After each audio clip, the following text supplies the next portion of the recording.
이은주님, 마스크 하고 계시니까 얼굴이 잘 안 보입니다. 네, 안녕하세요. 네.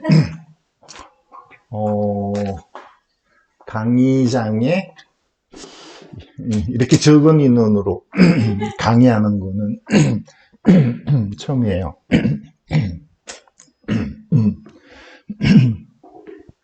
근데 한 가지 오늘 몇 명 들어오기로 돼 있었지? 다 들어오진 않았겠지만, 대략. 몇 분 정도? 아니. 온라인에. 대략. 한 100명? 200? 아니야, 100명 넘는 것 같던데. 200명.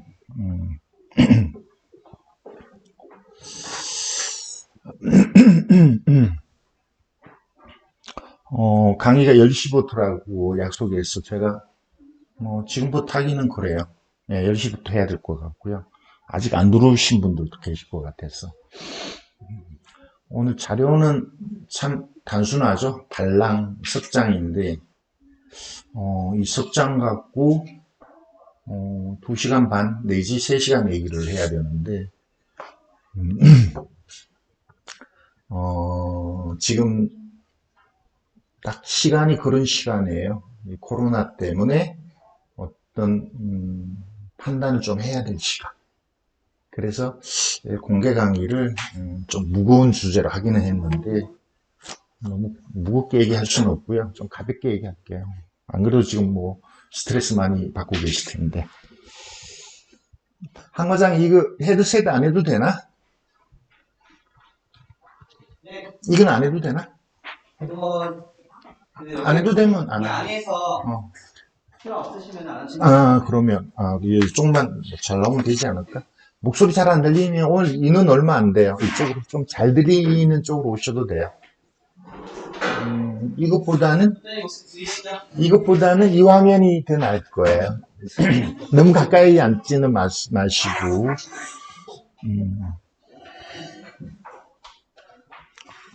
저기, 온라인 방에 들어오신 분들 잘 들리나요?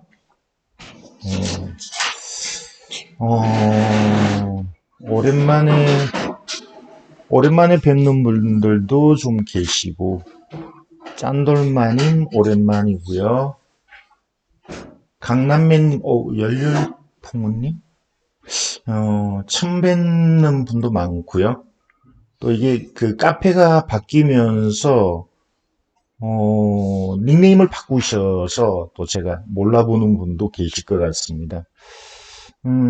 어쨌든 여기 온라인방에 들어와 계시다는 게 건강하다는 의미죠. 오늘 강의장에는 거의 오시지 말라고 그랬거든요. 그래서 지금 몇 분 안 오셨는데 오신 분들 제가 진심 사드릴게요. 네. 박수 치러 오신 거 아니에요? 박수 부대. 억지로 유도한 것 같다. 감사합니다. 제가 마스크 하면 아무래도 음성 때문에 아침에 열을 재봤거든요. 요즘 교육청에서 꼭 열 재보라 그래서 아침에 재보니까 정상이었어요. 네. 아마 별일 없을 겁니다. 네. 자, 여러분 반갑습니다. 온라인으로 들어오신 많은 분들, 세올 수는 없고요. 많은 분들 들어오셨는데 반갑습니다. 시간이 10시 5분 전인데 지금부터 천천히 하겠습니다. 강의를 시작하겠습니다. 제가 2004년도에 첫 책이 나온 것 같아요. 여러분은 거의 안 보셨겠지만 보신 분 많지 않을 것 같은데 그때 국일 출판사라는 주식 관련 또 부동산 관련 책을 전문으로 내는 지금은 국일 출판 이름이 좀 사그러들었다 그럴까? 하여튼 거기서 출판한 그 집당 반값에 죽는 경매낙찰이라는 게 2004년인가 5년도에 나왔는데 그때 책 나오고 청계천에 그 청소년 문화회관이라고 있거든요. 거기서 한 400 내지 500명 모여서 강의한 적 있어요. 강당이 지금 우리 학원보다는 넓고 훨씬 길었어요. 뒤로 한 4배, 5배? 그러니까 한 4, 500명이 꽉 찬 거기서 강의를 한 적이 있었는데 그 이후로 오늘 제일 많은 분이 오신 날이 아닌가? 물론 얼굴은 보이지 않습니다만, 온라인 강의로 무지 많이 오셨어요. 이 온라인 강의를 할 수밖에 없는 뭐 상황은 다 알고 계실 테고, 하다 보니까 무지 좋네요. 예. 조금, 이제 시작이니까 제가 좀 가벼운 얘기 하겠습니다. 2007년인가 2008년 정도에 매경 TV에서 제가 생방송 출연한 적이 있었거든요. 한 2번 나갔었죠. 그때 출연하니까 돈 얼마 안 주더라고요. 얼마 주더라? 하여튼 2번 합해서 10만 원 남짓 받은 것 같아요. 근데 그거 출연하겠다고 뭐 넥타이 사고 와이셔츠 사고 이러니까 뭐 남는 돈도 없었는데 어쨌든 거기 매경 TV에 가니까 그때 진행자가 배칠수였어요. 개그맨 배칠수. 그때는 역시 개그 쪽보다 그런 쪽을 진행하는 부동산 관련 이쪽 진행하는 쪽이었는데 왜 그 말씀 드리냐면 그때 생방송이었거든요. 위에는 정장을 다 입었죠. 저도 정장 입고, 저는 당연히 정장하고, TV 앞에 가기 전에 화장하고, 분장이죠. 분장이라고 그래야 되나? 화장이라고 그래야 되나? 그렇게 하고 갔었는데, 배칠수 씨는 반바지 입고요. 화면이 위에만 비치니까, 반바지에 맨발에 슬리퍼 신고 방송하더라고요. 네. 그 생각이 나네요. 오늘 이제 제 얼굴만 보이잖아요. 여러분은 뭐 다 보고 계시지만, 그때, 방송할 때 그 생각이 나서, 처음에는 뭐, 그 방송할 때는 뭐, 긴장이 돼서 전혀 몰랐는데, 끝나고 인사하고 오니까, 반바지 입고 있더라고요. 지금 방송 보시는 분들, 제 얼굴만 겨우 보이실 텐데, 저는 오늘 반바지는 아니에요. 어쨌든, 마음은 편해요. 제 얼굴이 안 보이니까. 예. 자, 코로나 얘기부터 하겠습니다. 오늘 제목이, 거창합니다. 아시는 분 다 아시겠지만, 어쨌든 한두 번 중간에 이게 생략이 돼가지고, 아마 150번 정도 공개 강의 한 것 같습니다. 우리 학원에서만. 그러니까 여기 144차라고 돼 있는데, 중간에 한두 번 빼먹었어요. 어쨌든 144차 공개 강의인데 예전에는 뭐 수익성 물건, 특수권리에 대한 설명 뭐 이런 것들이었는데 오늘은 제목이 좀 거창합니다. 경매의 시대가 온다. 경매의 전성시대가 오는 거죠. 그럼 그전에는 뭐 경매가 전성 아니었나? 몇 년 동안은 경매가 전성이 아니었다라고 생각해요. 오히려 수도권은 일반 매물이 전성이었죠. 경매가 전성인 때가 언제였나? IMF 때요. 그때 저는 이제 경매를 했었고, 그게 1997년, 8년, 막 그때 제가 경매를 했었어요. 그리고 경매 시대가 온 게 금융위기 때, 2008년. 그러니까 나라의 경제가 망가질 때가 경매가 좋을 때입니다. 왜냐하면, 이제 뭐 이 말을 뭐 다 이해하고 계시겠지만, 경제가 망가지면 물건이 많이 나오죠. 일단 물건이 많이 나옵니다. 그리고 가격이 떨어지죠. 평소보다는 많이 떨어집니다. 그래서 오늘 이제 그런 얘기 할 텐데, 경매의 전성시대가 온다 그래서 우리가 참 박수 칠 일은 아니에요. 경제가 망가지는 거니까. 근데 경매 전성시가 온다 그래서 우리가 잘못해서 그런 건 아니고, 물론 우리의 잘못도 0.000 몇 프로 뭐 있을 수도 있지만, 어쨌든, 지금의 경매 시대가 온다고 하는 거는, 코로나의 문제예요. 일단은, 코로나의 문제인데, 저는 이제 그렇게 알고 있었어요. 코로나가 우리나라를, 중국을, 또 미국을, 세계를 이제 경제 파탄으로까지 몰고 갈 가능성. 파탄이라는 단어를 써서 죄송한데 실제 그런 얘기를 많이 합니다. 금융위기 때보다 더 어렵지 않나? IMF까지는 아니다. 그때는 나라가 망한다라고 얘기도 했었으니까 그 정도는 아니라고 보는데 금융위기만큼의 실물 경제에 문제가 큰 문제가 생기겠다는 얘기를 많이 들었습니다. 그런데 왜 그런 얘기가 나오냐면요. 물론 여러분들이 저보다 더 잘 아실 텐데 IMF 때는 주로 몇몇 나라의 문제였어요. 우리나라를 포함해서 몇몇 나라의 문제였지 그때 세계적인 문제는 아니었습니다. 그게 유동성의 문제, 돈이 안 돌아가는 일시적으로 외환의 문제, 외환이 모자라서 나라 경제도 물론 뭐 썩 좋은 쪽은 아니었지만 그게 이제 우리나라의 경제 직격탄을 준 때였고요. 2008년의 금융위기는 우리나라의 문제가 아니었어요. 미국 금융시장의 문제였죠. 부실채권 쪽에 문제가 돼서 그게 우리나라까지 영향을 준 거죠. 미국의 문제가 우리나라까지 영향을 준 게 2008년 금융위기였어요. 근데 지금은 세계의 문제예요. 모든 나라의 문제예요. 전 지구적인 문제입니다. 그러니까 2008년 금융위기보다 더 심각하다는 건데, 근데 이제 그런 내용을 저는 잘 몰랐습니다. 코로나가 우리 경제에 영향을 주고 또 무역에 영향을 주고 그래서 심각할 거다라는 정도였는데 어떤 얘기가 나오냐면 이 아래쪽에 동영상을 제가 올려놨잖아요. 동영상을 누르면 바로 동영상이 나올 텐데 음성은 줄이겠습니다. 음성은 줄이는데 여기 나오는 얘기가 이제 경제 전문가들이죠. 이제 보통의 유튜버들이 나와서 하는 얘기가 아니고요. KBS에서 경제 전문가, 증권 전문가, 부동산 전문가들이 나와서 하는 그런 얘기입니다.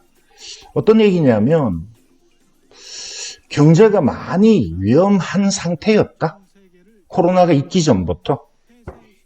이제 그런 얘기를 이제 제가 설명할 정도는 안 되는데, 그래서 이 동영상을 보시라고 올린 거는 그걸 직접 한번 들어보시라는 의미였거든요. 이게 소리가 들릴지 안 들릴지 잘 모르겠습니다만 일단 꺼버리고 어쨌든 제가 최근에 될 수 있으면 최근 거를 봤습니다.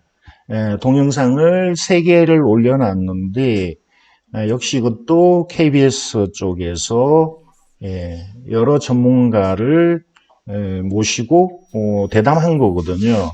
여러분이 잘 아시는 뭐 박은갑 씨, 최원영 씨, 이광수 씨, 뭐 이런 분들이 나와서 대담한 얘기인데 이 주 내용이 뭐냐면요. 경제가 이미 어려웠는데 우리는 그걸 잘 모르는 상태였고 근데 이게 이제 코로나라는 전 지구적인 문제가 생기면서 그런 게 이제 불거졌는데 불거질 텐데 앞으로 그게 뭐냐 하면 금융위기 때의 규모보다 그때 제가 들은 얘기는 1.4조 1억 4천조 달러죠. 그 정도의 부실의 문제가 우리나라의 금융까지 미쳤는데 지금은 그 규모가 훨씬 더 크다는 거예요. 그리고 그때는 미국의 금융이 문제고 그게 이제 우리나라하고 연결된 것 때문에 우리나라까지 그 파급이 왔었는데 지금은 우리나라에서 그렇게 미국 쪽에 부실채권에 투자를 많이 했대요. 최근에 뭐 라인이니 뭐니 제가 정확하게는 모르지만 그런 것들이 역시 이제 이미 불거진 그거를 채권을 이제 금융기관에서 정권회사나 이런 쪽에서 샀어. 일반 투자자한테 판 거예요. 근데 그게 이제 뭐 부도가 나거나 그저 수익이 안 생기거나 이렇게 돼서 원금 다 까먹는 그게 라임인데 그런 투자 규모가 무지 크다는 거야. 우린 잘 모르죠. 사실. 뭐 주식 하시는 분은 알지 모르겠는데, 저는 뭐 오직 호재나 악재를 따지고, 그다음 공급량 따지고, 그죠? 수요 공급 따지고, KB 통계 따져서 우리나라의 집값이 앞으로 어떻게 될까, 어디가 오를까, 이런 정도로만 생각했던 사람인데, 여기 나오는 동영상에는 이제 그런 얘기가 나오는 거예요. 경제적으로 부실한 투자가 많았었다. 오래전부터. 박근혜 정부 끝 무렵부터. 그때 최경환 씨인가요? 맞나요? 그분이 이렇게 여러 가지 정책을 한 게 지금 말씀드리는 미국 쪽의 부실 채권에 많은 투자를 한 그런 얘기가 지금 여기서 동영상에서 나오거든요. 그러면 미국도 지금 무지 문제잖아요. 우리나라보다 더 심각한 문제가 생겼는데, 그리고 이제 많은 도산이 있을 텐데, 결국 그 도산 같은 게 우리한테까지 온다는 거야. 왜 우리나라에 직접 투자한 것도 있고, 직접 투자 안 해도 또 그쪽의 영향이, 우리는 또 미국하고 많은 무역을 하니까. 그러니까 세계적인 문제가 결국 우리한테 많은 파급을 준다라는 건데, 그래서 그 얘기를 뭐 너무 길게 하면 그렇겠습니다만, 이 코로나가 6개월 이상 가면 이제 심각한 수준이 된다는 거예요. 처음에 이게 시작됐을 때는 1월인가요? 금방 끝날 줄 알았어요. 그때 메르스 정도? 사스는 저희가 뭐 별로 기억도 나지는 않습니다만, 메르스 때 우리 학원이 쉬었거든요. 잠시 1주인가 2주 정도 쉬었는데, 처음에는 그 정도 생각했어요. 아, 우리 이번에 메르스처럼 학원이 쉬어야 될까 말까? 이랬거든요. 이랬는데 지금 몇 월이에요? 3월이 지났어요. 오늘 3월 말이래요. 대략 한 2달 이상? 예. 그리고 잠잠해지지 않아요. 조금 잠잠해지는 듯 했지만 그렇지 않잖아요. 어쨌든 우리나라는 좀 잡히겠죠. 그게 이제 제 희망인데 잡힐 거라고 봅니다. 그러는데 우리나라는 그렇다 치더라도 그죠? 일본 가까이 있는 일본, 중국은 어느 정도 잡혔지만 그리고 유럽, 미국. 그래서 이게 오래 갈 거라고 본다는 거죠. 그래서 정말 이 안에서 동영상에서 얘기하는 것처럼 6개월 이상 가면 어떻게 되나? 심각해진다는 거죠. 우리가 이제 이 부동산은 경제잖아요. 부동산을 지금 평소처럼 이렇게 얘기 못하는 게 이게 무지 심각한 상황이어서 그래서 만약에 6개월 이상 갔을 때는 어떻게 될까에 대한 우리는 판단을 해야 돼요. 오늘 이 제 강의를 듣는 분 중에 이미 투자를 하신 분들이 많을 거라고 봅니다. 투자를 많이 하셨을 텐데 투자를 많이 하신 분들이 이제 문제예요. 그길 이미 오래전에 투자를 하셔가지고 수익이 낮다라면 괜찮은데, 그죠? 그러면 수익 조금 줄이고 처분하면 되겠죠.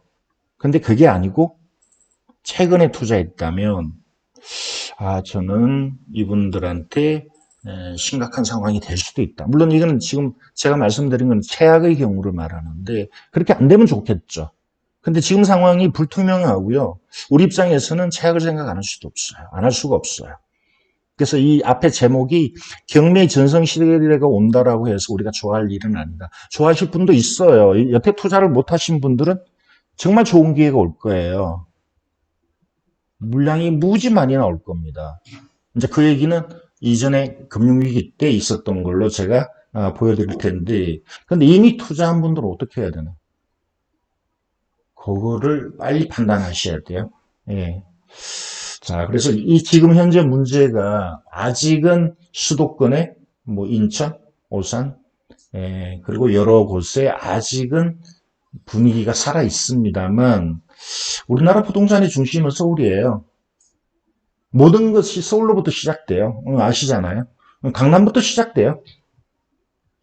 강남부터 시작돼서 서울 전체로 번지고 이게 분당으로 일기 신도시로 그리고 수도권 전체로 가고 그게 또 이제 지방으로까지 가는데 강남이 KB 통계상으로 한국감정원 통계상으로는 최근에 이제 상승이 멈춘 걸로 나옵니다. 최근에. 근데 실질적으로 이게 통계라는 게 항상 문제가 있어요. 실제 거래된 걸 갖고 하는 게 아니에요. 통계가. 예를 들어서 KB 통계라는 게 부동산 중개업소에 전화해서 물어봅니다. 지난주보다 어때요? 아파트 분위기가? 오를 것 같아요? 내릴 것 같아요?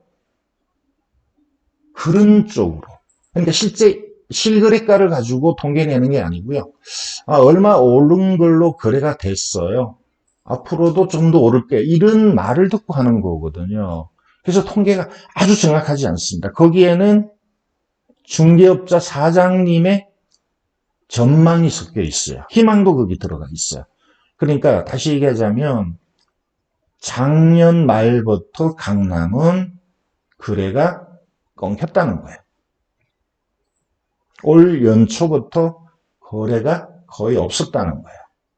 그리고 가격이 저렴한 것들이 급매물이 나왔는데 중개업자 사장님은 이 급매물은 그냥 특이한 걸로 봅니다. 정상적인 거래가 아닌 걸로 보는데요.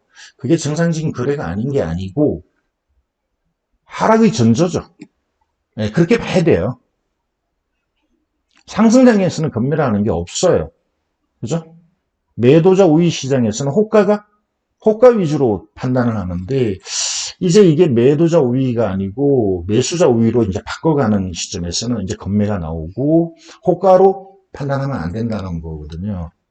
그래서 이 통계에 의하면 어쨌든 2월 달도 수도권은 서울은 오른 걸로 나오는데 실제 강남 쪽은 그렇지 않았다라는 거고요. 3월 달에 이제 안 오른 걸로 나왔지만 사실은 급매물이 이미 몇 개가 거래되고 사실 떨어졌다라는 거거든요. 그러니까 어쨌든 이 통계라는 게 좀 정확하지 않다라는 건데 제가 말씀드리고 싶은 건 뭐냐? 거래의 절벽이 시작됐다. 실수요가 이제 실종됐다는 거죠. 전부는 아니에요.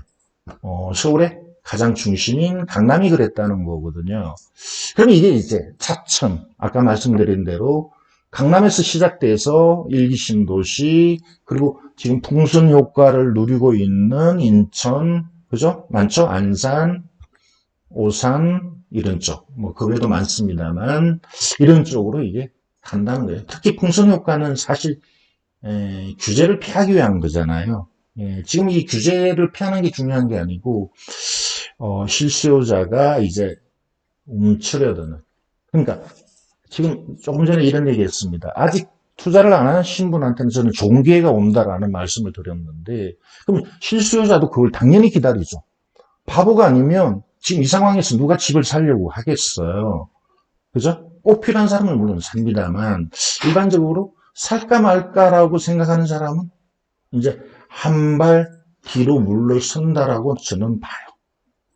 그러면 그게 실수요자의 실종이죠. 부동산을 우리 최근에 우리 학원에서 많은 투자를 하셨는데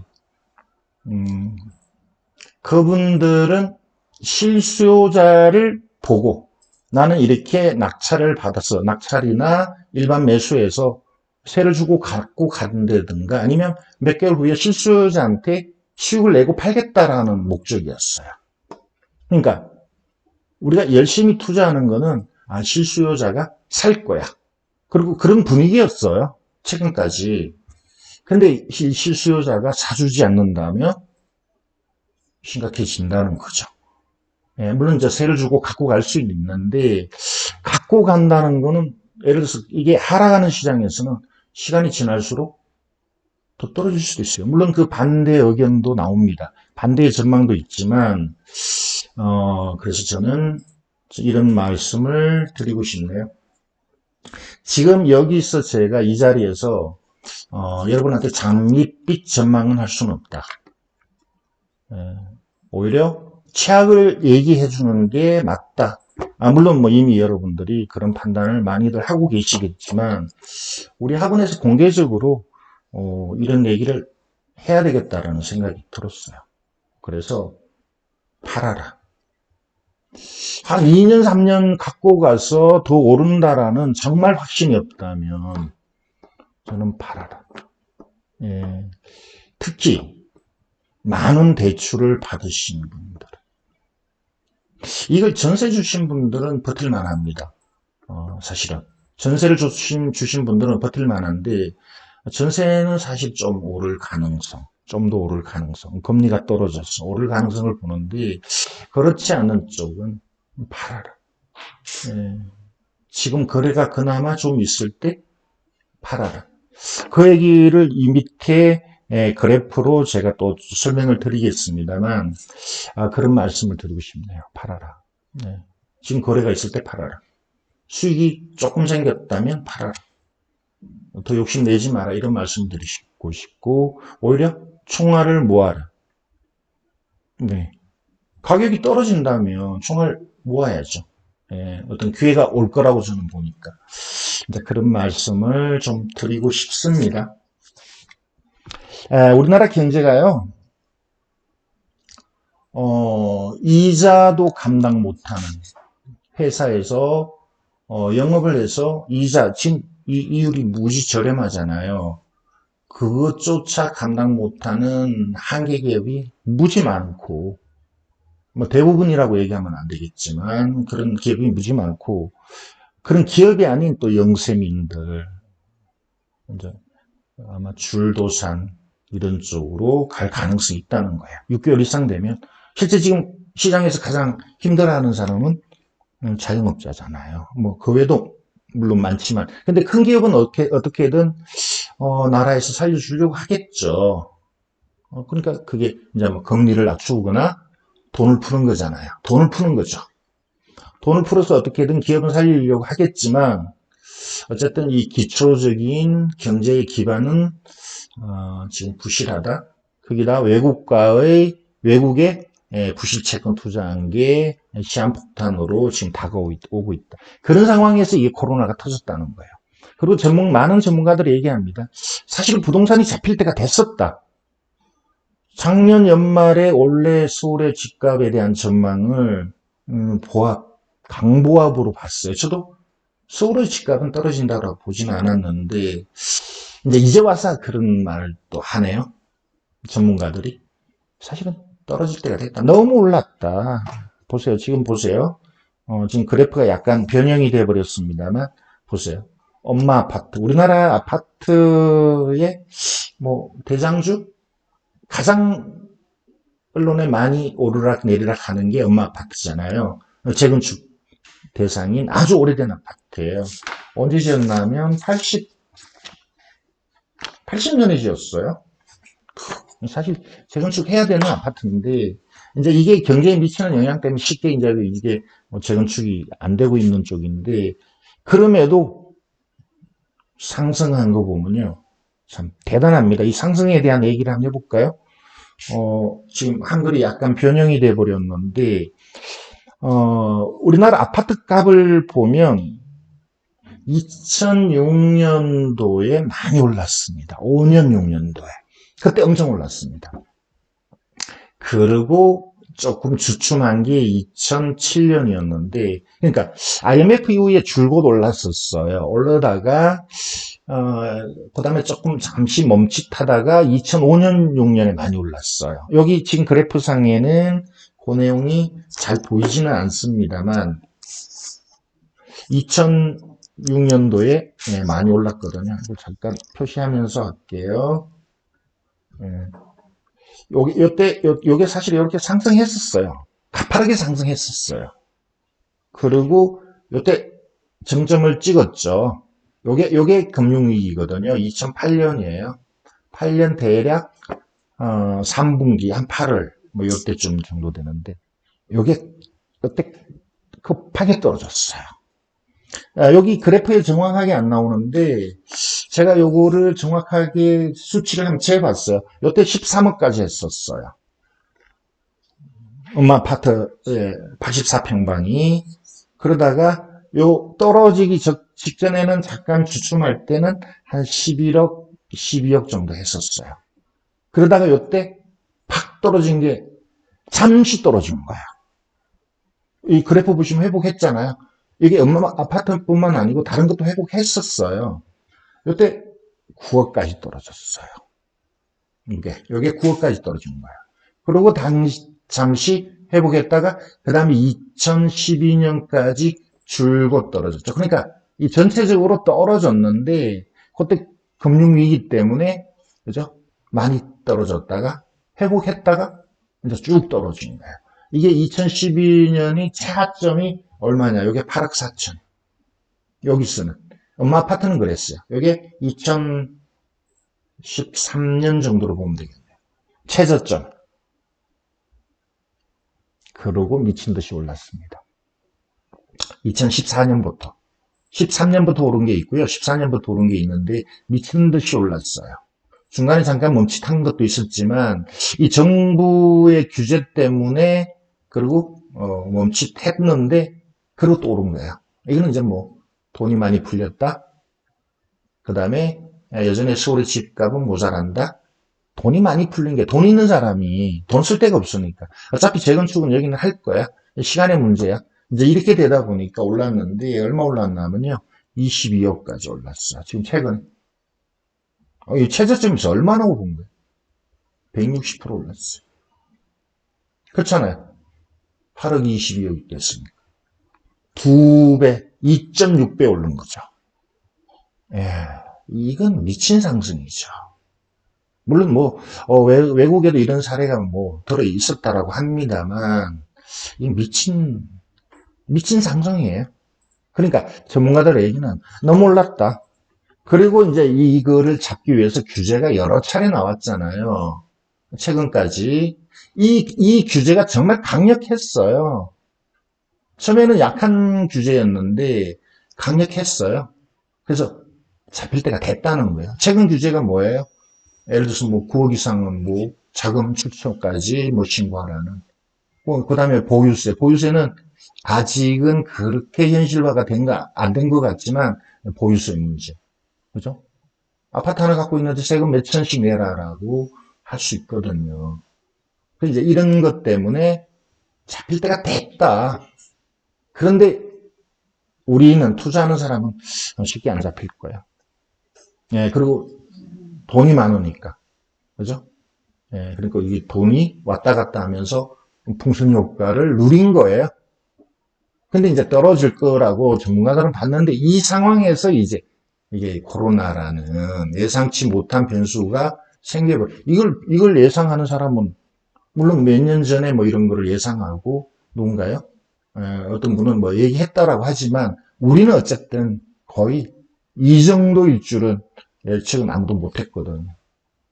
자, 그런 상황에서 예, 자 이렇게까지 왔습니다. 여기 조금 이걸 제가 고쳐볼게요. 뭐를 잘못 만져서 이렇게 됐는지는. 자, 요거 여러분 자료 또 별도로 하고 보고 계시니까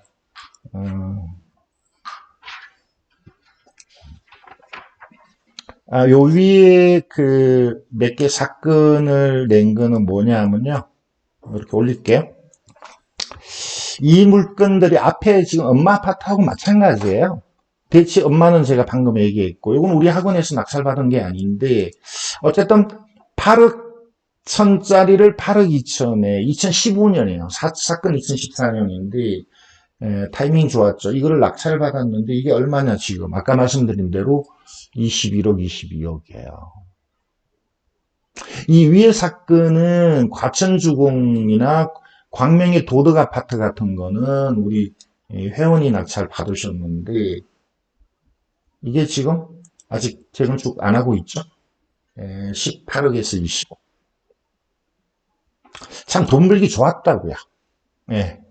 이게 1억 8천짜리를 이게 이미 그때 올라서 1억 8천 3백에 받았는데 3억 천. 예. 요 작은 거 한번 볼까요? 26947이라는 작은 사례를 한번 볼게요. 예. 실제 얼마나 올랐는지 13년인데 14년에 낙찰받았어요.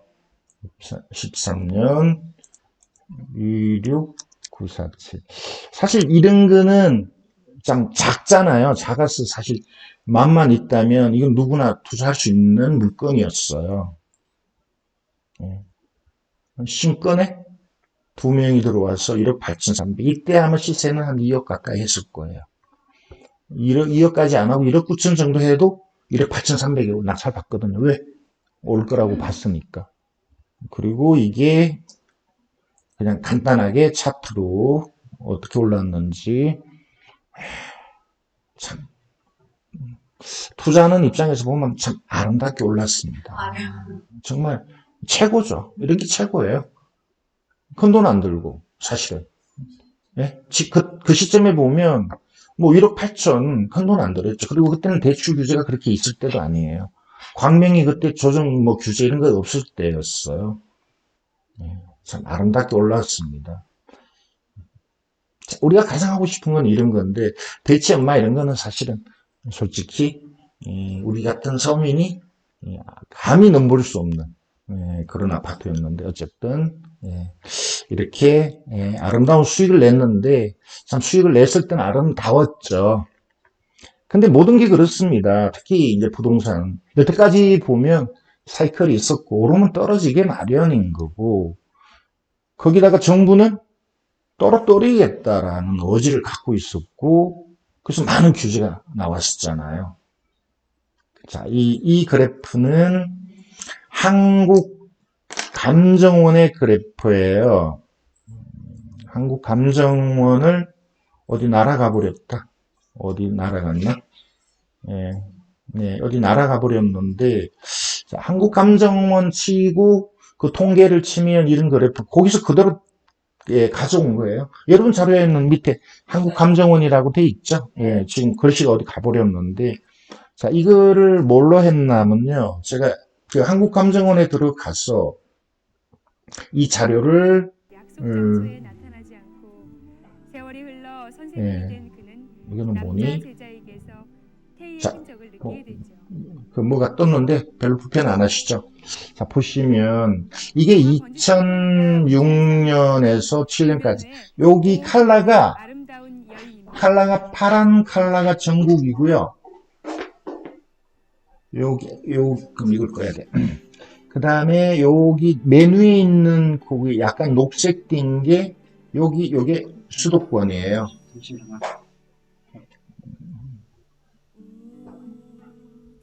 됐어. 자, 이 그래프를 보시면 그냥 전체적으로 보면 참 줄기차게 올랐습니다. 그죠? 전체적으로 보면 줄기차게 올랐지만 실제 보면 여기 조금 전에 저거 봤었잖아요. 엄마 아파트처럼 요게 그대로 놔도 뭐가 잘못됐니? 이 엄마 아파트처럼 이게 2005년 6년에 쭉 오르다가 여기 수도권이에요. 요때 퍽 일자로 떨어졌어. 그러니까 절벽처럼 떨어졌어. 이게 금융위기예요. 이게 금융위기 맞잖아요. 그죠? 이게 금융위기예요. 지금 이 그래프를 잘 보셔야 돼요. 이런 상황이 올 수 있다는 거고 어쩌면 이거보다 더 큰 충격이 올 수 있다라는 거니까 우리는 이미 그런 거를 한 번이 아니고 2번 겪었어요. 그럼 우리는 거기 대비를 할 수 있어요. 투자자니까. 그럼 이렇게 떨어졌다면 그죠? 이게 떨어진 게 퍼센테이지로 보면 거의 이게 98인가 99에 가까웠고요. 이게 85 얼마예요. 그러니까 15%가 몇 달 사이에 떨어진 거예요. 그런데 다시 회복한 걸로 나타나지만 그 이후로 2013년 초까지 쭉 떨어진 거예요. 81.8%. 이 100을 기준으로 하는데 100이 2017년 이때 기준인데요. 거꾸로 계산한 거예요. 이때 기준을 100으로 보고 이제 거꾸로 계산한 건데 현재 이게 얼마냐? 이게 수도권이잖아요. 113.4예요. 그럼 평균적으로 이렇게 오른 거죠. 한 40% 정도 올랐어요. 수도권의 아파트가. 근데 여기서 이제 여러분이 생각하셔야 될 게 40%만 올랐나? 아까 엄마 아파트가 160% 올랐는데 그 얘기는 뭐냐면 안 오른 것도 있다 이 말이야. 다 오른 게 아니에요. 많이 오른 게 뭐 160%가 아니고 200% 오른 것도 있을 거예요. 안 오르고 오히려 떨어진 것도 있어요. 그게 뭔지를 여러분은 이제 앞으로 그거를 참고해야 돼요. 예를 들어서 주상복합, 나홀로 아파트, 그죠? 불편한가? 대형, 어떤 호재가 없는 대형, 뭐 이런 것들이 안 오르거나 오히려 떨어진 것도 있어요. 자, 어쨌든 이렇게 평균적으로 올랐는데 이 국제금융위기 때 2008년도에 다 떨어졌나? 안 떨어진 데도 있어요. 별로 충격이 없었던 데도 있어요. 지방 아파트. 그죠? 여기 여러분 자료에 칼라로 인쇄가 됐나요? 칼라가 인쇄로 됐으면 예, 다행이네요. 네. 여기 꾸준히 이렇게 가잖아요. 여기 충격이 거의 없었어요. 요 빨간색이요. 그리고 2012년, 13년 얘들은 몰라요. 그냥 이렇게 꾸준히 갔어요.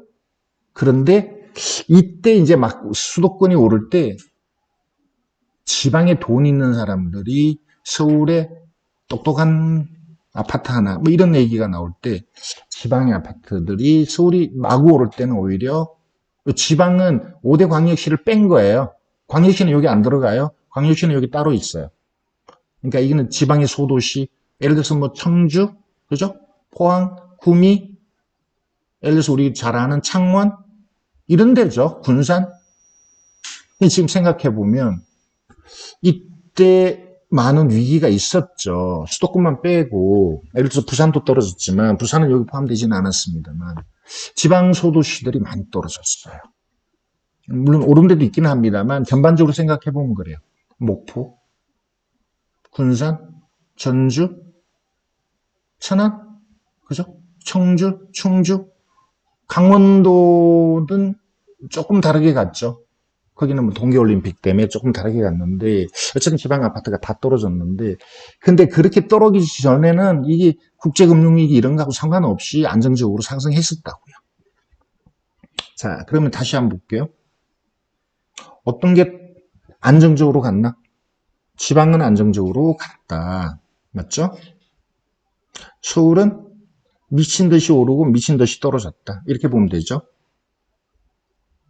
지방은 안정적으로 갔는데 최근에 경제 사정이 많이 안 좋았습니다.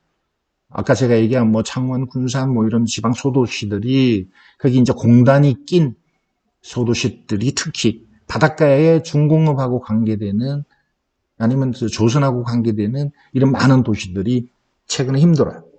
예, 근데 조금 부활하려고 하지만 어쨌든 최근까지 힘들었고 서울은 예, 2013년부터 무지 오른 거죠. 지금 이게 보이잖아요.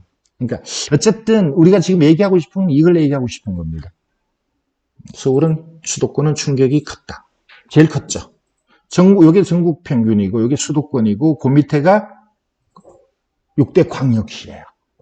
광역시 다 아시죠? 부산, 대구, 대전 뭐 이런 것들. 그리고 맨 밑에가 지방, 광역시를 뺀 지방. 그러니까 이런 충격이 다시 온다면 우리 입장에서는 대도시를 피해야 된다라는 의미가 돼요. 물론 나중에 또 오를 때는 또 미친 듯이 오를 거예요. 그러니까 이 변동이 심한 데가 대도시고 변동이 적은 데가 지방인데 그럼 우리는 어디로 가야 된다는 것을 어느 정도 판단할 수 있을 것 같아요. 그러니까 대도시를 투자하지 말라고요. 꼭 투자하겠다면 물론 지방 소도시라고 다 오를 때는 아니에요. 그중에 또 선별은 해야 되겠지만 어쨌든 현재 코로나의 충격은 지방이 덜하다라는 걸 어느 정도 우리가 판단할 수 있겠다는 거죠. 자, 그 말씀을 드리고 싶었고요. 자, 지금 이제 이런 상황이 되니까 정부의 규제를 뭐 풀어라 뭐 이런 얘기가 나오는데 풀릴 거예요. 근데 지금은 아니죠. 지금 뭐 떨어질 거다 이거지 떨어진 게 현실화된 건 아니에요. 일부 뭐 서울의 강남 위주로 좀 떨어진 거지 떨어지거나 아니면 이제 상승세가 멈췄거나 이런 정도인데 정부의 규제가 풀리지 않습니다. 금방 풀리지는 않습니다. 근데 이제 이런 얘기들을 많이 하네요. 돈이 이렇게 많이 풀리는데 금리가 인하되고 돈을 마구 풀겠다 아니에요. 우리나라뿐만 아니고 돈을 많이 풀겠다는데 그게 집값으로 가지 않나? 당장은 갈 가능성이 없다고 얘기합니다. 아까 얘기한 실수요자가 지금 실수요자가 집을 산다라는 것은 내가 경제가 앞으로 나아질 걸 전제하고 아니면 현재 낮거나 살만하면 이제 뭐 집을 뭐 더 큰 데로 바꾸거나 더 좋은 데 비싼 데로 가능성 있는 데로 가거나 그렇게 되는 건데 이 경제가 전망이 이런데 실수요자가 선뜻 집을 안 산다고 그랬잖아요. 그러니까 실수요가 실종되고 거래 절벽이라고 했는데 그죠? 당장 이 돈이 풀린다 그래서 집값이 오르지는 않는다. 통화에 관계되는 공식이 있어요. 통화량이 많으면 물가가 오른다. 물가가 오른다면 집값이 오른다라는 쪽으로 봐도 돼요. 그죠? 돈 값어치가 떨어지죠. 통화량이 많으면. 돈이 많으면 돈 값어치가 떨어지고, 그럼 집값이 비싸지죠. 그건 이제 일반적인 얘기인데, 그런 공식이 있지만은, 그게 여기에 적용되지는 않는다는 거예요. 그럴 상황이 아니다. 예. 근데 이 코로나가 잡히고 경제가 어느 정도 안정으로 가거나 어느 정도 조금 익숙해지면 그때는 그럴 가능성이 있다는 거예요. 근데 그게 언제냐? 당장은 아니에요. 당장은 아니에요. 그러니까 2년 내지 3년 또는 4년 정도 떨어질 거다. 오르는 게 지금 몇 년 올랐냐면요. 6년 올랐어요. 2014년부터. 그럼 일반적으로 떨어지는 것도 그 정도 시간이 필요해요. 문제는 급락하면 안 되고 천천히 떨어져요. 천천히 떨어지게 하는 역할을 정부에서 해야 되겠죠. 그죠? 그 규제를 이제 풀어야 된다는 거예요. 규제는 뭐 여러 가지 있겠죠. 지금 현재 있는 모든 규제, 세금은 풉니다. 예전에도 그랬었습니다. 당연히 대출도 풉니다. 예. 그는 여러분이 해달라고 안 해도 그렇게 해야 돼요. 그게 정부가 할 일이니까. 부동산을 죽이면 안 돼요. 적당히 올라야 돼요. 가장 일반적인 거는 뭐 경제 성장률, 물가 상승률만큼 오르는 게 가장 최적이라고 하는데 물가 상승이 요즘 물가 얼마 오른지 아세요? 1%, 2%밖에 안 올랐어요. 1년에. 요즘 물가 별로 안 올라. 뭐 주부님들은 뭐 살기 뭐 참 어렵다, 물가 올랐다라고 뭐 이렇게 느끼실지는 모르는데 어쨌든 통계상으로는 1%, 2% 많이 오를 때는 4%도 오른 적이 있고요. 0.몇 프로 오른 적도 있어요. 그러니까 평균 2%안 올랐어요. 정부는 그 안에 집값이 오르도록 하고 싶은 거예요. 물론 쉽진 않지만. 그래서 이거는 규제는 풀기는 푸는데 당장은 아니다. 예. 규제가 최근에 나온 게 2월 달에 나왔죠. 예, 그럼 이거 당분간 간다. 이런 생각은 들었습니다. 대전이 그래도 계속 오르면 인천도 최근에 많이 올랐는데 이 코로나가 없었으면 아마 거기도 이제 규제 들어갔을 거예요. 대전. 근데 이제 규제할 필요가 없지 않나? 예. 지금 대전도 멈칫한다. 인천도 멈칫할 거라고 저는 봅니다. 저렴하죠. 예. 떨어진다는 아니고 상승세가 어느 정도 좀 완화될 거다 이렇게 보거든요. 자, 어쨌든 전문가들은 3년, 4년까지 보거든요. 물론 이제 천천히 떨어지는 그런 쪽으로. 자, 그렇다면 여러분이 지금 이 상황에서 급하게 투자해야 되나? 경매물건 무지 많이 나올 텐데 미안한 얘기지만 자영업자들 많이 힘들 거고 사업하는 분들 많이 힘들 거고 대기업 구조조정 할 거고 그러면 이 길바닥에 남는 사람들이 무지 많을 텐데 그러면 경매가 많이 나올 수밖에 없어요. 예. 그때 낙찰 받으시면 돼요. 그때 사셔도 돼요. 실제 통계를 한번 볼게요. 구독션으로 들어가 보겠습니다. 구독션. 구독션에 들어가면 고맙게도 예전 자료가 있습니다. 언제 거? 제가 얘기했던 금융위기 때 가장 우리가 판단하기 좋은 게 서울이니까 서울 그냥 서울로 볼까요? 이게 나올지 모르겠다. 2009년이 아니고 2000,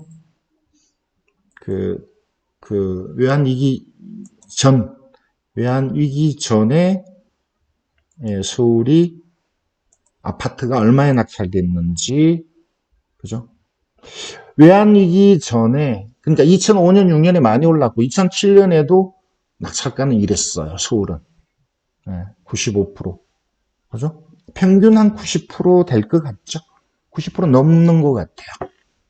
이게 이제 일상적인 때예요. 그때 약간 조금 주춤하던 때인데, 자, 2008년에 금융위기가 왔습니다. 그죠? 그럼 이때는 어떻게 됐을까?